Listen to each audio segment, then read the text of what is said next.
Hello friends, we're back here to talk about the World Cup Russia 2018, and we had the opening match yesterday when Russia played against Saudi Arabia with an amazing score of 5-0, totally unexpected. We kind of knew that the Saudi Arabia had a very weak defensive system, but what we did not know is that Russia would play so well as they did. They start playing a really great match with Golovin, Zagoev playing fantastically well. We know that the Russian team has a very good goalie with Akinkev, a good player in Smolev. We did not expect that they were going to play so well as a team that match. And Saudi Arabia, the Saudis, what we expected, they had some good players in the midfield like Shahiri, like Al-Asari, Al-Salami, but that was just not enough in that match. They were just crushed by Russia right from the beginning. And after Zagoev was injured, Russia presented its secret weapon in Cheryshev, and a guy that came out from the bench and scored 2 phenomenal goals and played really well, probably the best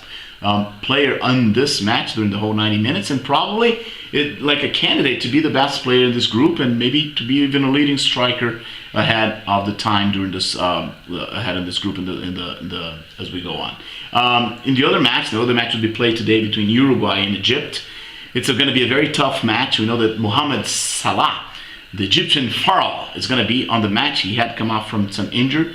And the Egyptian team has a very good ball control, but they're going to face a tough team. Uruguay has very good defense. They have a very experienced goalie, Moslera. They have Godin and Jose Maria Jimenez as the back duo there as a sweeper and stopper. And they're going to be constantly watching Salah, which is more of a striker than anything else. Salah is going to be, very roughly marked. We know that Uruguayans tend to play tough, and that's going to be a little dangerous for Salah that just came off from some injuries that may hurt him along the way. And also they have Cavani and Suarez up front, and that's like a promise for some goals for Uruguay. These guys are going to be helped by Rodriguez and Vecino, who's just constantly provide them with the balls in order to score goals for Uruguay. Now, after what I've seen yesterday from the Russian team, I'm beginning to think that Russia is going to take the first place in this group. Yesterday, Putin was there and with a big smile and a very ironic big smile there, and I think Putin's going to be back for the next following games, and that's just going to be the extra push for Russia. And I think they will qualify, and as they had predicted, qualify. But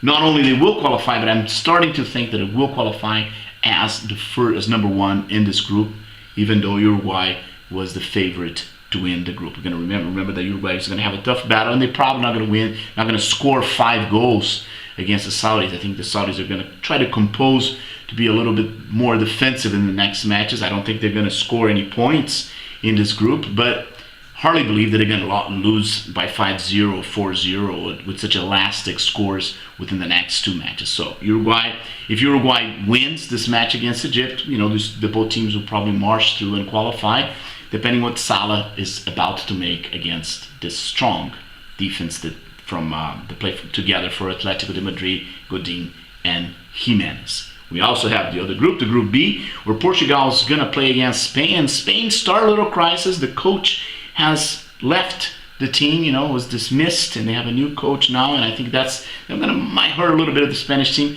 but considering the great depth and the great amount of amazing players that the Spanish team has with Piqué, with the goalie David Gea, with David Silva, with Isco and Thiago, I think that's going to be more than enough to overcome the Portuguese team that, surprisingly enough, did not take Sanchez along them. That player, 20-year-old player that plays so well during the European Cup, is not going to be there. So we're going to see the same kind of Portuguese team with Moutinho, Quaresma, and of course Gelson Martins, and of course Ronaldo, the leading striker up there. Ronaldo, who was a fiasco in 2014, who was a fiasco in 2010, played quite well in 2006, and now is back as the great hope for the Portuguese team. Is he going to score the goals? Is he going to play as he played in Europe? If he does, then Portugal has a chance. But I don't think that's going to be likely during this match against Spain, which I think Spain has the upper hand in the match. In the other match, we're going to have a tough battle.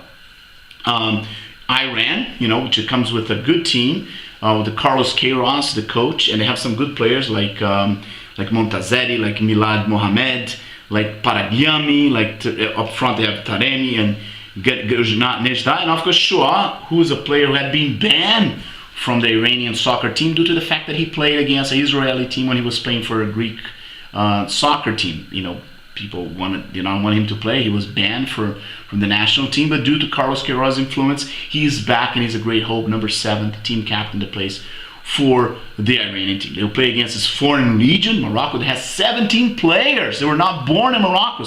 They have players such as defense player from Juventus, Mehdi Benassia. They have Hakimi. They have Ziyech, Amrabi. 7 players that were born in Holland, so they have 7 Dutch players, and I think Morocco is going to be a tough team. They have a very strong defense, so that's going to be a tough battle, and depending on the score, let's say if one of these 2 teams win and Portugal lose, things will be rather tough for the Portuguese squad, which, as I said, will not count with Sanchez. So as I said, like depending on the scores, things are going to be psychologically tough for the Portuguese team. So these are my thoughts about the game that Russia crashed the Saudis and the next following 3 games that we're going to have today on day 2 in the World Cup. Okay, we'll see you next time.